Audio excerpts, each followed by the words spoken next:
Hi, everyone. My name is Dawn Wages. I am the lead for Anaconda's Community and Developer Relations and the host of Numerically Speaking Live, the live stream that brings Anaconda to the users of the tools that we build and the ecosystem that supports AI, data science, machine learning, and intelligent application development. And I'm so excited to have my guest here today. We'll be talking with Martin Durant. I'll bring them on in just a moment. But I want to first mention that we bring this live stream to you every month on the second Friday of the month, typically. But today we're coming on the first Friday because we have grand celebrations that we're doing internally at Anaconda. And so I'm really appreciative that my guest today, Martin Durant, who is the author and main contributor of projspec that we're going to be diving into today, made time for me. So now that you're here, keep track of the chat, have questions. This is an interactive session, and thanks for joining. All right, let's bring on Martin. Hey, Martin. Hello. How are you doing today? I'm doing all right. I'm in Toronto. It's cold and snowy, but there you go. I got a bit of snow outside still too in Philly, so it is cool to talk to someone in the same time zone. How much snow did you all get? We had a record-breaking one a couple of weeks ago. Today it was not that much, nothing really, but Oh, still snow. enough to depress. Yeah, yeah.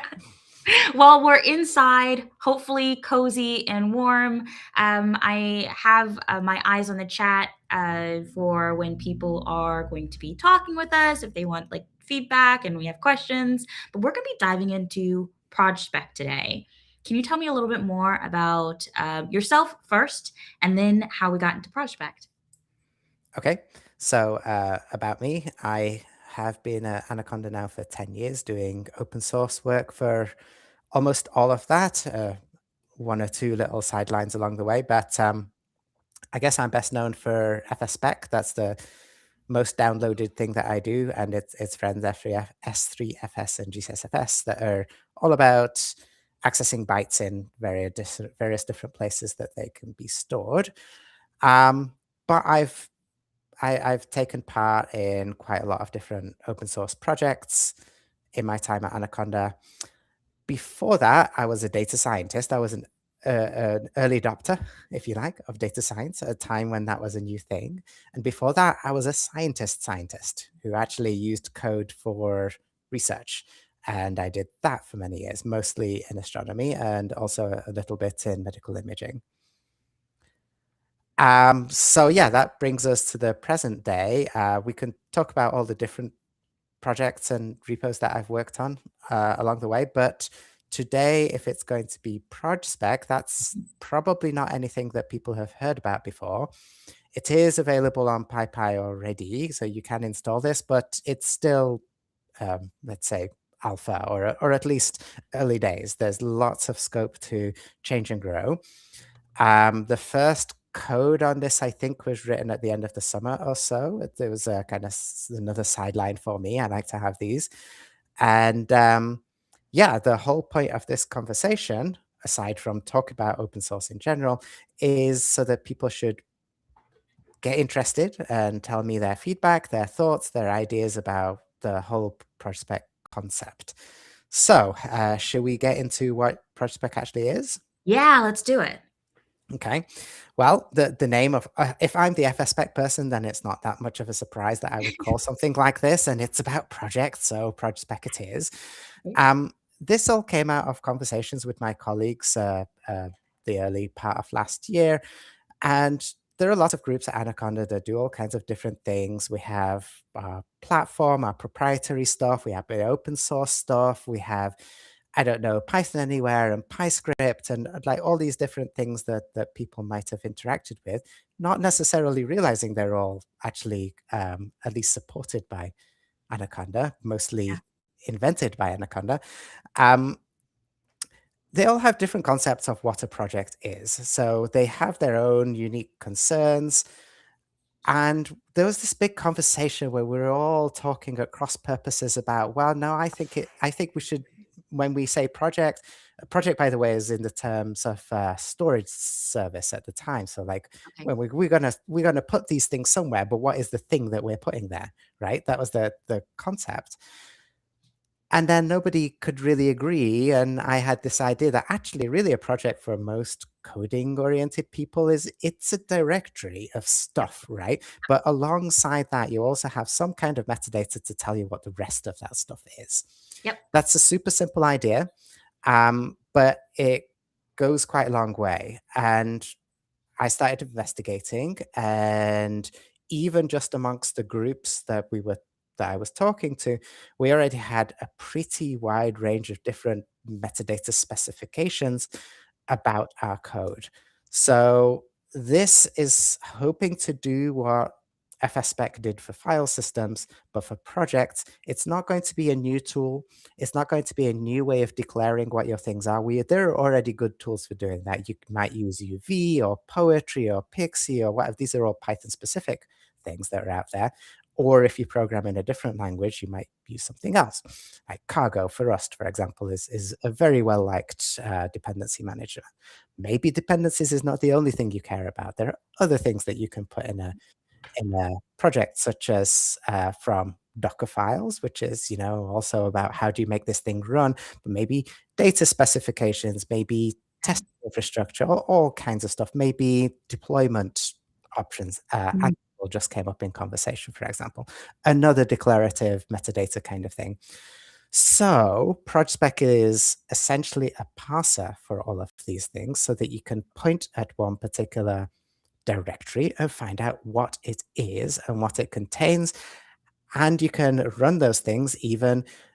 You can introspect, remotely decide if this is a thing that you want to deal with. Then you can get the project locally and actually run the tool. You don't need to know which specific tool often. You just want to make it go.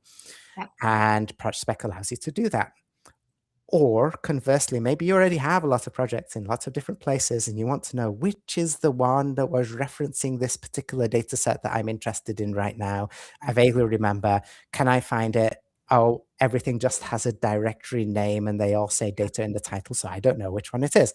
Yep. So it could fill that kind of niche as well.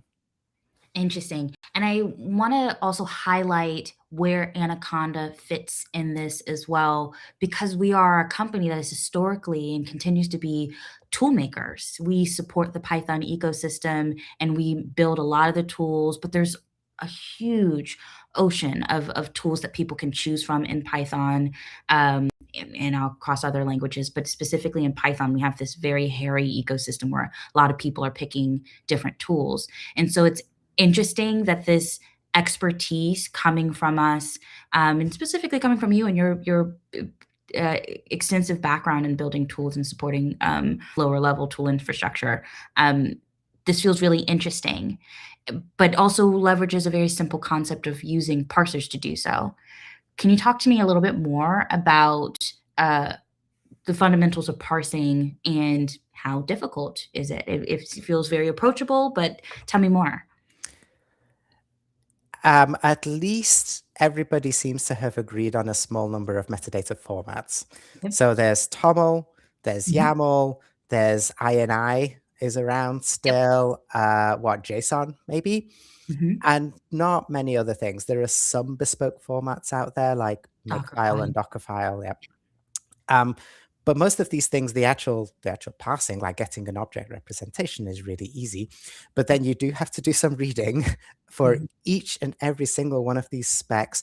How does it define what the environment is? How does Right. it define what the command is that it wants to run? What the options? There's like, each of these tools is of course complex, and the reason that it's declarative like this is that you can opt into the various functionalities. So you need to do reading. And the specs themselves are usually quite well documented. Let's say it's a YAML, there'll be somewhere that says all of the fields that you're allowed in this YAML and what are the various values that they can have. For most of the tools, it's like that, but you have to go through it, which is why I'm hoping that, there are lots and lots of possible project types that we could be interested in. Yep. I've gone ahead and implemented a number of them that off the top of my head seemed important for this kind of Python data ecosystem. But there are many others, and this will work well as a concept if lots of people get involved. And for the particular type of project that they know about, but I don't, they come and make a code contribution that teaches projspec how to understand that particular spec. I love that. And that gives a really good segue into looking at the repo. Let's go to projspec repo and we can poke around. I know there's also a list of some of these things as well.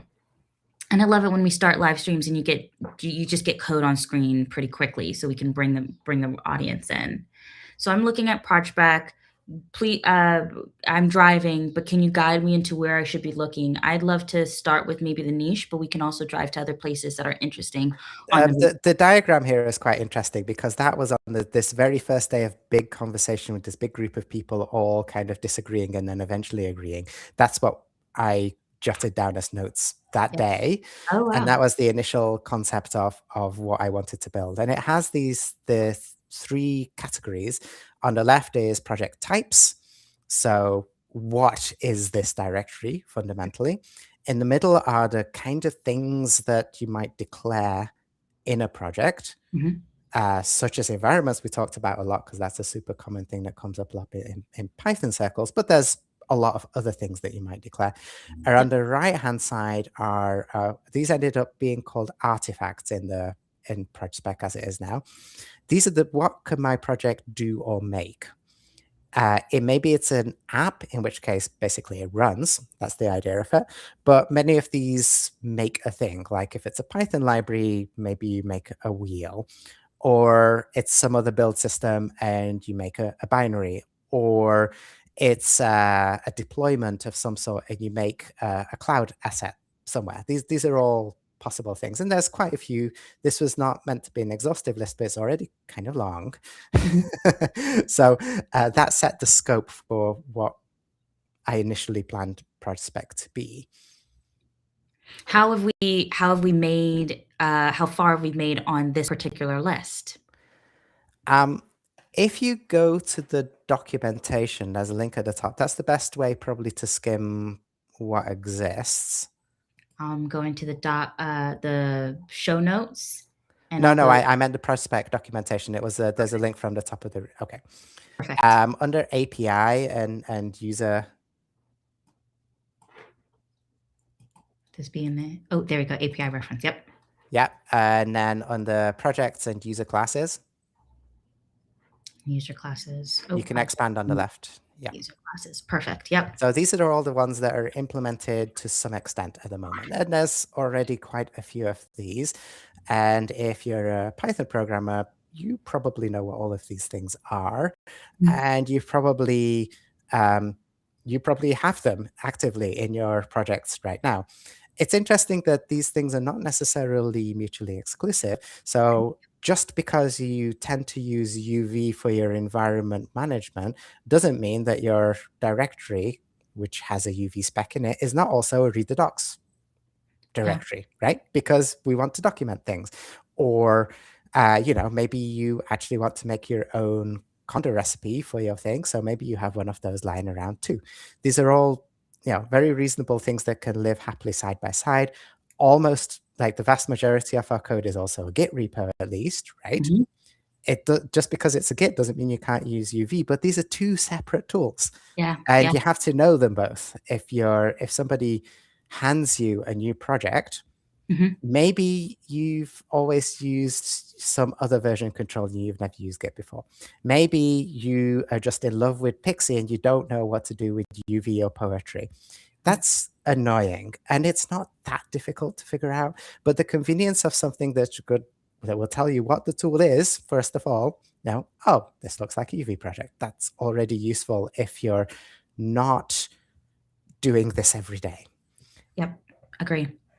And I'm interested in some of these API references really kind of show the fundamental direction that a project is going in. So we're talking about base classes and user classes, which are likely extending into different directions, why are we calling them a base class or a user class? Can you tell me more about how that came to be, or if maybe that might change? Well, base class is in the strict sense of the word. So they Mhm. are the classes that are parents of other classes. Yep. So there aren't that many of them. And if you wanted to implement your own project type, you would subclass the project spec class. Yep. That's how it works. And then maybe user classes is not the best term, but they're basically all the ones that you will actually see as a Mm. user. Mhm. That was how I decided to call these. Perfect. Yeah. Thank you. That really highlighted what I was looking for. Um, Thanks. So, getting more into how it got started, and what we're building today, can you talk to me more about like the type of workflows that we're expecting or we're supporting? Yeah, so I sort of alluded to some of this already, and also part of it remains to be seen. So we don't have any users yet, right? That's important to note here. So Yep. if people have ideas of what you could do starting out from this kind of concept, then we'd be very happy to hear them. But we do have some definite ideas. So, for example, I mentioned somebody shared a project with you, and you want to know what that project is. What are its fundamental things? Mhm. What tools does it require? What does it depend on? Maybe you want to know those things before you actually download the thing, right? This is quite important that bringing code onto your local system is even potentially dangerous sometimes, right? This has definitely bit people in the past. Your IDE might want to auto launch some things. Yeah. It's like projspec is not really a security tool at all, but being able to know what a thing before you operate on it is very useful. Yep. And then knowing the details, so being able to do introspection on a given thing that's been shared with you is also very useful for you to know whether you want to interact with that thing or not. Right. And then once you have it, to know how to interact with it. Um, the prospec API, as it is at the moment, allows you to execute or run or create any of these artifacts. So if it's an app, probably as a user, somebody who's just going to literally make use of a project but not do anything else to it, Yep. probably all you need to do is hit that go button and you're done. Mhm. And you don't want to learn, oh, today it's poetry. How do I go to poetry and figure out what is the thing that actually runs the thing that runs the thing? Yeah. It's really handy not to have to do that. So that's use case number one. And really it's convenience at that point. It's not something that you couldn't have figured out yourself, but convenience is important, right? Yep. If there are any hurdles that are in the way might stop a workflow. Um, then the second one is if you have many projects and you want to find the thing that you want to deal with. Um, this is actually super common and it affects both devs that do understand all of the tools and let's say some data analyst that knows something about code and running things but doesn't really understand differentiates a Python library from a script or something like that. Yeah. Let's say you have an organization or even just on GitHub and you are aware of a lot of projects, but you don't know which one does what, and you want to find the one that you need to do your work. This might even be true on your local system. You have lots of directories, maybe different versions of the thing, Yeah. maybe slightly different use cases, and you want to know which one is the thing that does the thing, right? Yeah. And people spend an inordinate amount of time doing this, actually. Yeah. And naming things is hard. We know this. Putting things into nice hierarchies or adding tags or whatever is always a very nice thing to do. A projspec is able to scan all of your directories of code and build a library, and then you can iteratively in code go through your library, or you can come up with some search queries. The search functionality is not super complete yet, of Yeah. course, but the idea is there that you should be able to search for a specific thing that does the thing that you're after. So that's a second use case. A third one, and this is quite There's actually a B to that one, actually, I should say. Let's say you have all of your directories and you want to know which one makes a specific thing. So you Mhm, say, I'm interested in not apps, but today I want to make a Conda package for the mhm. for things. So here are all the Conda packages I have defined. Now I can select from amongst them.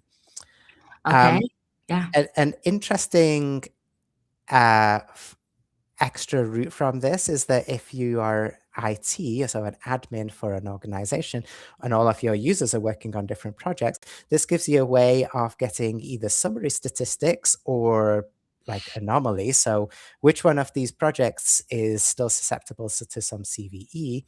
That's something that you can know from environment manifests, but there's lots of tools and lots of different environments. So this gives you a consistent way, a consistent idea of what an environment specification looks like, so that you can search for the one that might be, the wrong side of some threshold.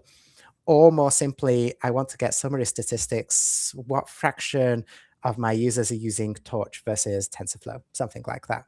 Understood.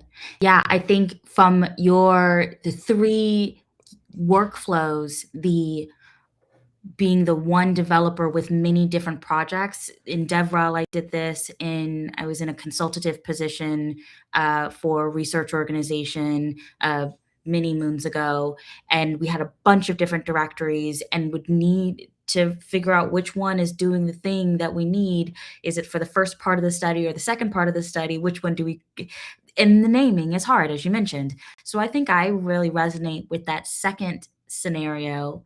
That first one you mentioned, where you're inspecting a project remotely, right? And we're going to show that on screen eventually in this conversation. But we're maybe inspecting a project remotely, trying to understand what it does before you pull it. That one seems really salient. I'd love that for if I as an open source contributor, for example, but maybe in demo projects that I might want to spin up, which we have some examples of and we might get into too. And then the last one you mentioned is this meta layer where you are maybe an admin. And am I articulating the 3 correctly? The last one you Yep, mentioned was yep, yep. maybe administrative. Yep. And then It's worth saying in all of this mhm, that this isn't really an authoring tool. There might be some interesting conversion possibilities in the future that's like not immediate at all, but you have to define things somewhere, and projspec does not come with its whole new specification that you have to learn, and that's on purpose because you should be using these tools already, whichever one meets your needs. mhm. If you have just a bunch of files, like Python scripts or whatever, if you just have them lying around all over your desk, we won't be able to help you. You have to do some minimal amount of organization yourself. But once you've done that, then the rest of this comes into play. Awesome. I think that is a great segue. I'll pull my screen off and maybe we can get your screen on and we could talk about one of the first examples and we can talk through what's on your screen, what state it's in, how people can get a hold of it down the road when it's publicly available. So let me remove my screen and add yours up.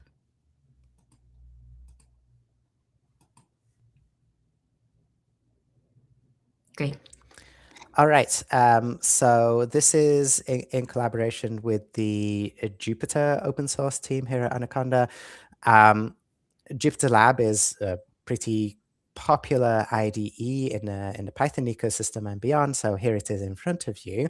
This has an extension installed with projspec functionality so that I can descend into any one of these directories and a bunch of stuff pops up. So this directory highlighted here meets these specs of project types. So it's a Yes. Git repository. It has JetBrains IDE stuff. It's a Node.js configuration. It's a Python library. It's a Rust crate, and it has a UV spec. Yeah. Which actually I didn't realize I was getting one that was quite so complex. It's not.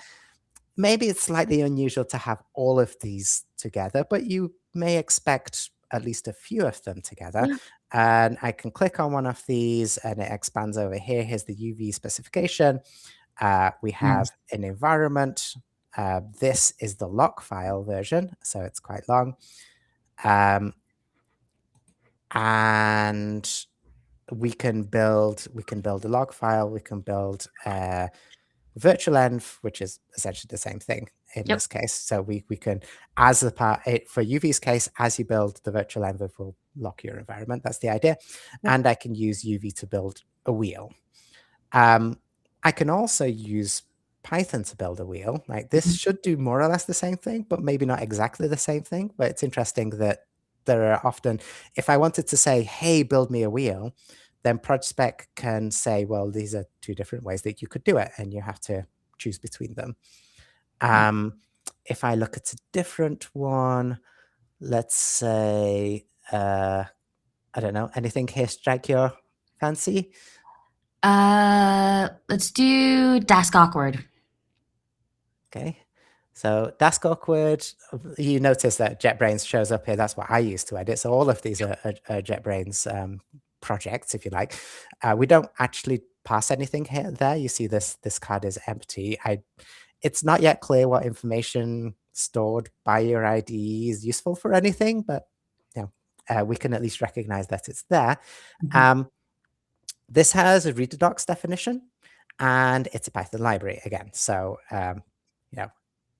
we have a package. Dask Awkward is the name of the package. That's not surprising. And it has these dependencies where there's the default one, the required, and then optional extras are on here too. Right. And just a note to the audience, I guess we're from where our vantage is, your vantage and our vantage at Anaconda, we're probably starting with mostly Python tools, but the goal is to have expand support to multi-languages, in a probably methodical and useful way. We don't wanna go to, you know, um we're prioritizing some of those. What are Yeah, your there's an interesting example of this right in front of you right now, which okay, is this UI work I did not do.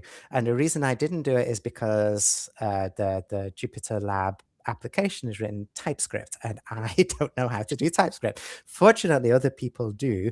And when you know TypeScript, you probably also know CSS and the like of it. And this, even though this was started very recently and it was released for the first time yesterday, it already looks quite good, and it already has some useful information and useful functionality in here.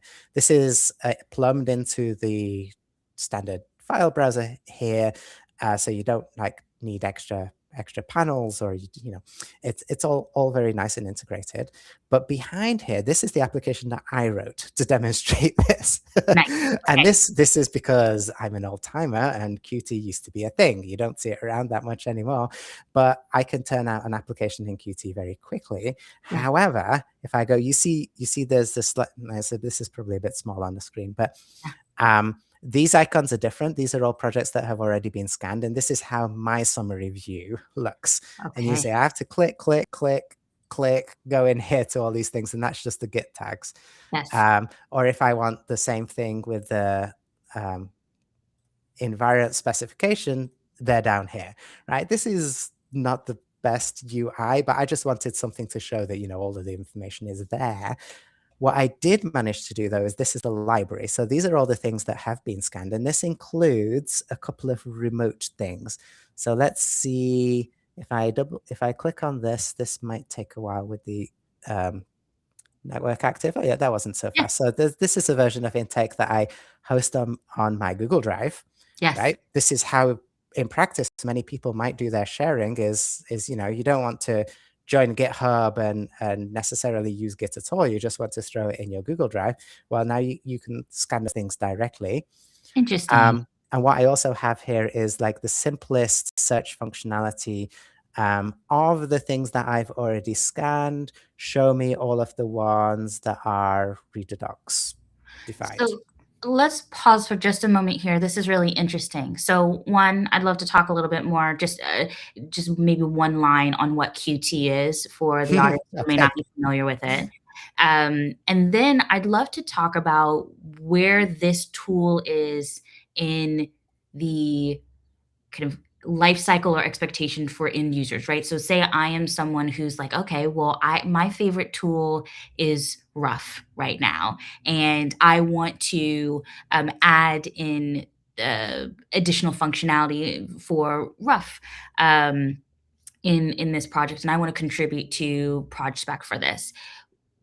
I'd love to talk more about what's available right now Yep, versus yep. what's going to be available later. So let's start with QT, and then we'll get into Okay. that persona that I might be. should say that this example app is not meant to be used by anyone. This was just a really proof of concept that I can throw a few things together Okay, and it perfect. basically works. Qt was I think it came out of Nokia, if I remember right. So Okay. that tells you its heritage.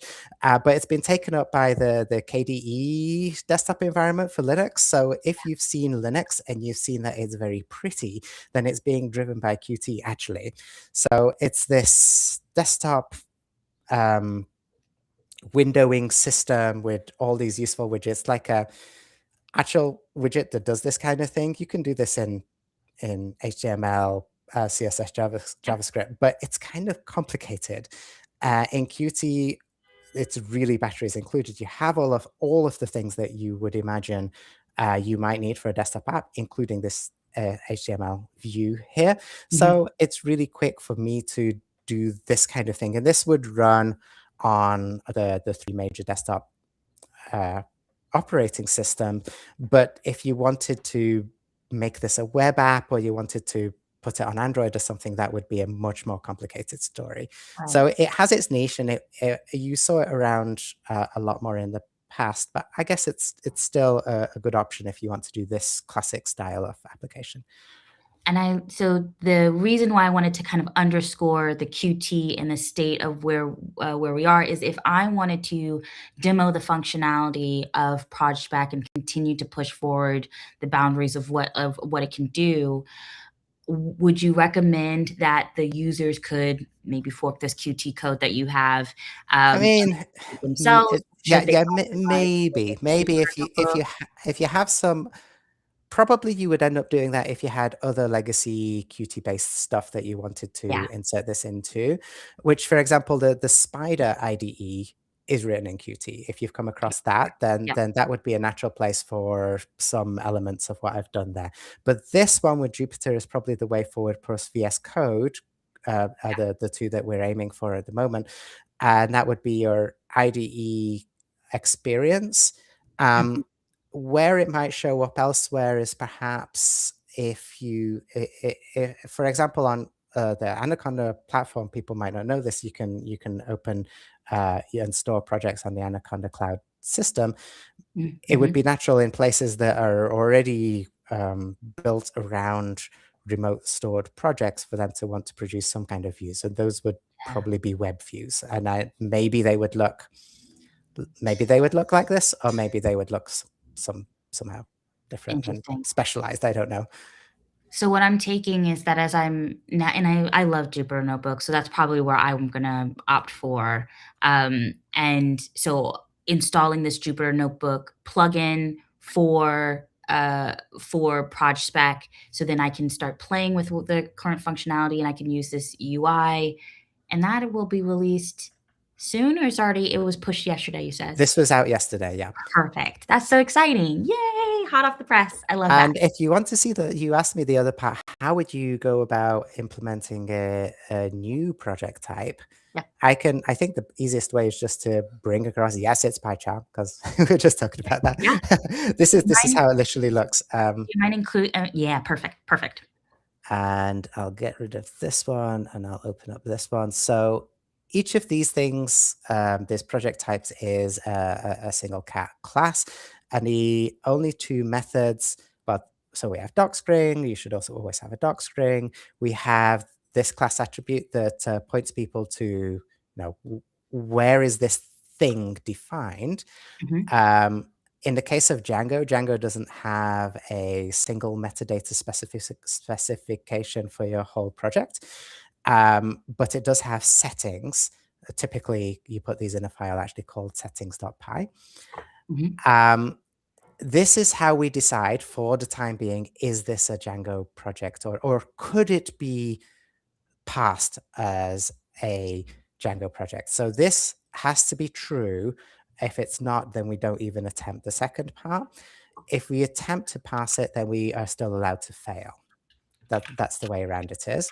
So this is how we pass Django project at the moment. Yeah. We look where are all the Python files, Yeah. one level down. See, there's a star here. So we look one level down. And within those places, we look for directories that have a settings py file and a URLs py file. So these are, you don't actually have to call them this, but in all the tutorials and in all the I want to create a Django project scripts, they do this. So it's Yep. it's a 99% chance that your Django project looks like this too. If we found one, then we have our directory. If we Yep. didn't, then we call pass failed and we'll move on to the next project type. And then we also look for applications. So these are anything with an admin py in. Again, this is convention rather than requirement, but Right. it's a convention that's very commonly met. And then we dump the names of the apps in here, and we dump the artifact of a Django application is the running application. And this is executed by running Python manage run server, which will actually open the browser for you too. There's an open question on extra flags. Actually, Right. manage takes a whole load of extra flags, and there's no way to pass them here at the moment. But that's something that we want to look into how to enable that. Or, there's a question. If you know you want a whole bunch of extra things, then probably you know how to use the tool and you don't need the automatic thing that projspec does for you. So there's some cutoff line there. There's also a create script here, which is I have a directory of stuff and I would like it also to be a Django project. Sometimes this makes sense, like your case of I want to add rough definitions to a project. That's Yep. something that you do very commonly. Usually if you mean a project to be a Django project, it is from the start. Yeah. And then there's a similar thing here for Streamlit. We match on Streamlit app or the Streamlit config folder. Here's our config script. So we create this. This is actually optional to have the config toml file there. Okay. And here is an example script taken from the Streamlit tutorial. We had to make some decisions. This is not a full cookie cutter approach, but it does get you something that Right. then is a viable Streamlit app. And then again, here's the pass. There's not too much here. You might have an environment there, which is it's usually in a requirements.txt. It could be conda. And then the application command looks like Streamlit run. Just to pause on this just to quickly. So what this invites to me is the experts from all of the ecosystems, right? Like I consider myself like a Django nut or a Django person, that I've done this for a really long time. And so it would make, as someone who wants to improve tools on behalf of the tool that the ecosystem that I represent and I know pretty well, I would test this with a bunch of my Django projects. And I'm sure I'm going to have some funky code in there. You always do, because developers would love to put in weird things and do weird patterns. And so then where I see it maybe break, or I think the definition of breaking would probably just not discover the thing that is there. I could maybe open up an issue and or a PR to try to support this edge case that may be beyond just me and support the rest of the ecosystem. Is that a fair? Yeah, and I've listed the code that exists with to-dos as well. Cool. For Okay. people that want to get stuck in, there are also open issues on the repo, some Yeah. of which are explicitly, please implement this, or perhaps this is an easy one to implement. Yeah. Even in this particular module, there's a whole load of things that we could add here that are Cool. similar. So Flask, Fast API, Dash, Voila, Panel are all moderately common Python. This is only Python specific, right? Yeah. I Yeah. suppose dashes are too, but it's this is just a part of the possible broader landscape, but there's already a lot here. Cool. Yeah. And that's actually a really great segue into clicking around the GitHub repo a little bit more. And then we can come back to a demo, another demo, or we can play around with some more code after this. So I'm Okay, going to do you want remote. to drive this one? Yeah, I'll remove your, and I'll put myself on mine on stage. Let's go back. And I'm looking at the repo again. Perfect, perfect. And then I'll add it back on stage. And I'll remove yours. Perfect. Perfect. All right, so I'm back on our repo, and let's click around to the open issues that you were mentioning, and let's talk a little bit more about this. Here. Great.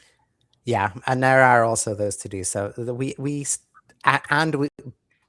planning for this particular session, we've done Mhm. quite a lot of brainstorming actually, and so we have a lot of notes yet that need to be turned into more issues for people to get involved with. Awesome. I love to see a good first issue on a project that's inviting contributors. So I appreciate that. And I think that's probably going to be the big call to action throughout our time here. We have about 20 minutes left, just kind of talking to the audience as I they're going on. I think the even better call to action actually, I Okay. absolutely I want people to get involved and to fill out all these different types, and there are many of them. I already said that. But Mhm. your ideas of what should projspec do, I think is even more important. Okay. Is this the tool that you were waiting for, right?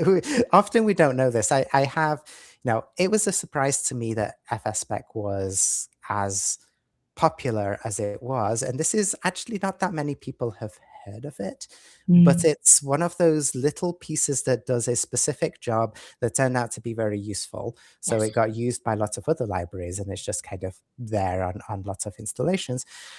But I didn't know that. I was, I set out to solve a particular problem that was associated with Dask at the time. Dask needed this, so I built a thing, and then it turned out it was useful elsewhere. You don't always know, and people listening to this. Your ideas absolutely welcomed. Please let me know if there are project types that you're interested in that aren't covered yet. If there are features, so things that projspec should be able to do with projects that you think could be useful for your particular workflow. And yes, absolutely get involved and write code too if you have the time and energy.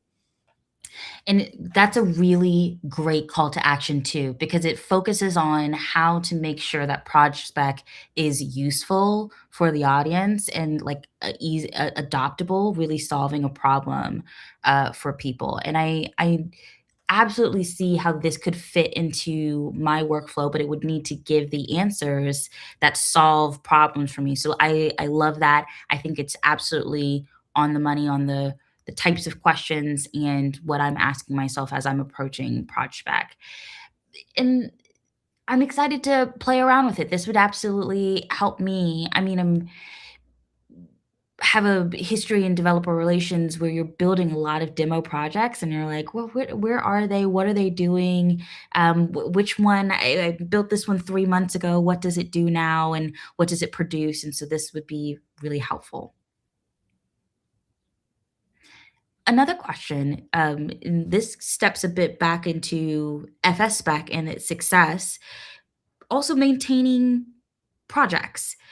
Can you talk to me more about how you came to be an open source maintainer and managing these communities that you're supporting, well or not? It's a really tough job. Being the maintainer is different than getting the adoption and maintaining a community. So let's talk more about where you fit in. I think I'm somewhat unusual compared to my immediate colleagues in that most of the things that I work on, I am the like dominant person. I started the thing, I'm the main contributor to the thing, and I'm the one that still presses merge to this day. I'm not the only contributor on any of these things. I have quite a few of them, and I have less of my time spent as a contributor to other big projects. Like I've had PRs to Pandas and X-Ray and stuff, but I've been a maintainer on Dask and Czar. Mhm. I think those are the only ones. But it is different, and there's always when there are multiple people, there's like organizational stuff that you have to care about, and people come in and out, and you have to try and onboard people. Sometimes it's simpler to do it alone, but of course that means that it's all on you, right? That's a responsibility. I do sometimes break the world. I hope it's not too often. Tests are there and they always run, but um, it's it means whenever I make a change to fsspec, because so many different things depend on it, I really don't want to change much at once. I don't want to Yeah. break people. In mind, I have that some parts of the code are more used than other parts of the code. So for Mm. example, I was working on fsspec.parquet. That's the submodule. It's not a separate package. Right. And it's a piece of functionality that I think I like very much. It allows you to grab all the pieces of the Parquet file of interest beforehand so that you can do all the IO concurrently Mhm. and therefore faster, rather than handing a file like object over to Arrow or FastParquet, which is going to do seek and read, seek and read, seek and read. Okay. Yep. So it's very useful, but not many people have discovered that it's there. And the main packages like pandas that use fsspec to read files, Mhm. they do it. They don't know about this module. They don't use it. So I know that I can make improvements there without breaking too many people in the meantime. Other parts of the code are much more central. And that's why it's difficult to become a maintainer on somebody else's project, because you don't have that context until you've been doing it for a while. But it Yeah. doesn't mean that you can't be useful, right? Yep. You can, especially if you're adding features, you can then own that bit. Yeah. And of course, help with just replying to issues, reviewing PRs. That's really valuable to all maintainers always. Um, I've had a lot of people come and contribute to fsspec and its friends, even reviews. I've had some maintainers come and go, but Mhm. throughout all this time, it never quite evolved into its own community like some projects have managed to kind of graduate. But I think partly that's because it has this limited scope. It does its one thing. So it's not like Django is this massive monolith, and Jupyter too, right? There's just so many different things that you can do with it that coordinating that is it's really difficult. Yeah. And I would imagine, and so I come from the community space more than the author space. I do, contribute some code to. I've done Wagtail and Django, and not too many others, but mostly I show up on the community side. And the way that I'll approach it, I'm almost always using some sort of marketing hat, and I'll think about the personas, which we did at the beginning of this call. But I'll start with thinking about the personas of the people who's going to be using it and why they want to use it. And I can imagine like there is definitely this discoverability layer that is limited with lower level or kind of more specific task like fsspec versus a Django and a Jupyter notebooks, like you've mentioned. Like you have a view layer at the top where it is easily discoverable. And I love web apps as well. Web apps is very accessible, and so people can understand where they're making progress and how they're making progress when they have the GUI component to it. I think the Jupyter plugin could also be a conduit to inviting people into fsspec as well, or excuse me, projspec.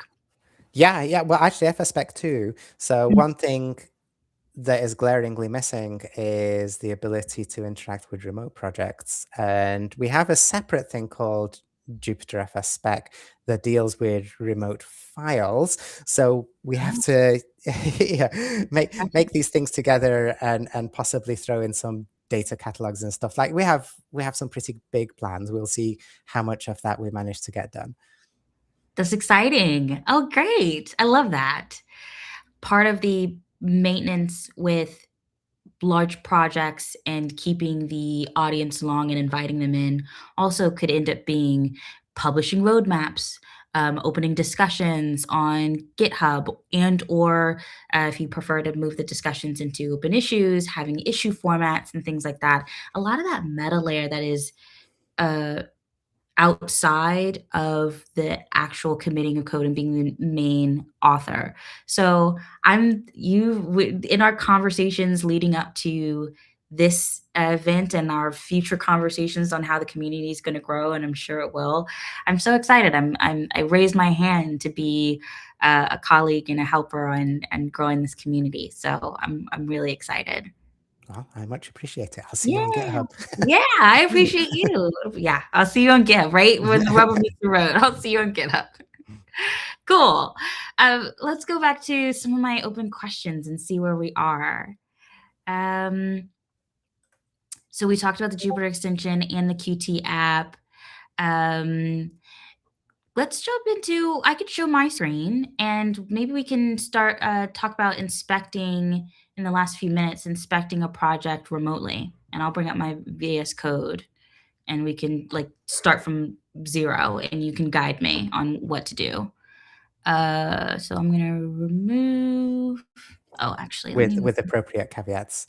with appropriate caveats, right? Because there's plenty, No, plenty no to do. animals were hurt. No. Yeah. I'm the animal. I was not hurt in this demo. Okay, cool. So this is just where I was coding before, nothing specific here. I have an empty projspec directory.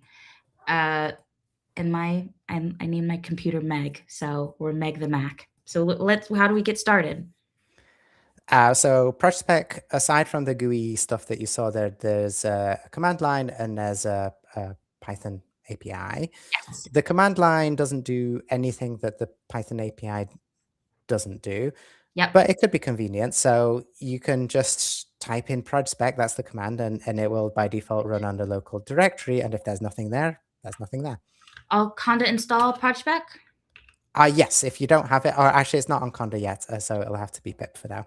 No worries. Pip install. Perfect.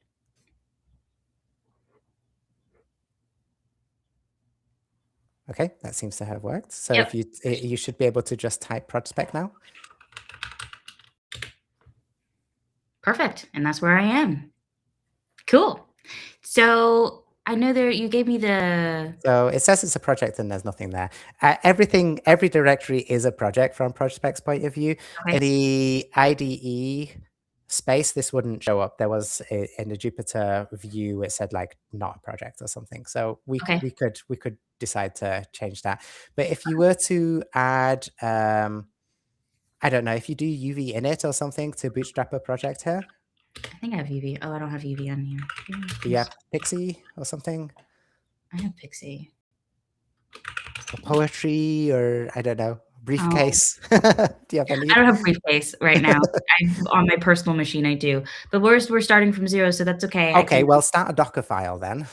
Okay. So just touch Docker file will do. Mm-hmm. It is a capital D. Oh yes, of course. So that's not actually a legal Docker file. It would need to have some stuff in it. But if you were to run projspec now, it should show up, I think. Yep. Yeah, so it claims that it can do Docker build, or it can make you the image or the runtime. If you were to do that, it would fail because there's nothing there, but we could try it. So you would do that projspec space dash make. And then space, and then either Docker image or Docker runtime with the underscore.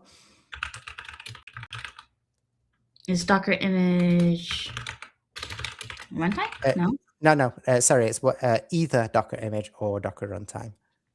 So Docker underscore image. Yeah. So it tried to do it, but it failed because the Docker file doesn't actually contain anything. But you can see there's, Docker build isn't a difficult thing to type. No. But when there are so many different tools that you could be using to do this, that it can be quite convenient to first get the list of things it can make and then try to make it. Yes. And again, this is something that in the IDE to be able to click the button is a lot more convenient than have to go to either a different panel, because your IDE also knows about Docker, but it also, there'll be a Docker panel and there'll be a UV or environment panel, and there'll be, they're all in different places. Having a single place where you can click all these things is also very convenient. Yeah, perfect. I would love to inspect a couple of projects remotely. Let's see, I have the format that you shared with me earlier. I'll put it in my terminal.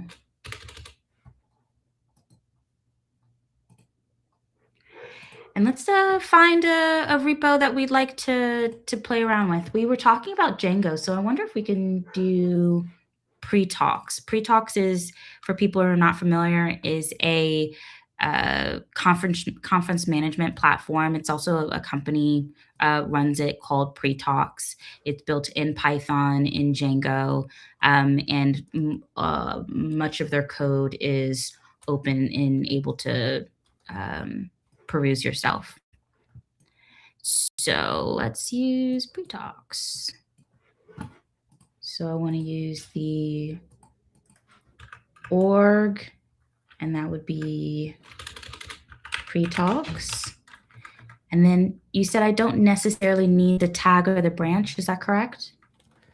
Right, but we'll talk about that in a moment. So yes, Okay. you take those away for now. It will default to, well, whatever the default is, main normally. Sure. And then I don't need a subdir because I'll just be looking at the top level Pre-talks. So you need projspec. Oh, excuse me. Yeah, definitely. And you probably need quotes around that URL, I think. Perfect. Projspec and puts quotes around the URL.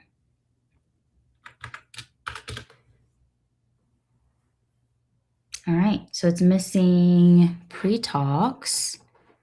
I wonder why. But that's the org, so it's pre-talks dash pre-talks. Ah, there we go. So it'll be. So org needs to be pre-talks, right? Oh, so Pre-talks, correct? I had this open a moment ago, so here too, so I can just check. So it's it's pretal x / pretal x. Yeah. Did you say that pre-talks? Is that how you pronounce that? I don't know. I thought it was Pre-talks, but we want. So where it says org, that needs to be pre-talks. Ah, perfect. Okay.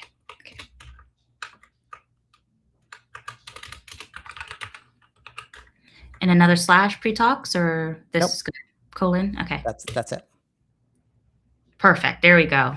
Okay, so it found some stuff, particularly that it's a Python package. Yeah. This is the text output, and there's some environments defined in there. There's probably some build command defined in there. If you had done -- summary, then it would just tell you what project types match. But you notice that Django is not one of these. Yeah. And the reason is, so I had a look, and the Django stuff is in a subdirectory /src. Okay. Yes. Yeah. Projspec can walk the directory for you and find all the daughter projects. But you'll run out of GitHub quota pretty quickly. So if after the slash there you were to put in the quote src,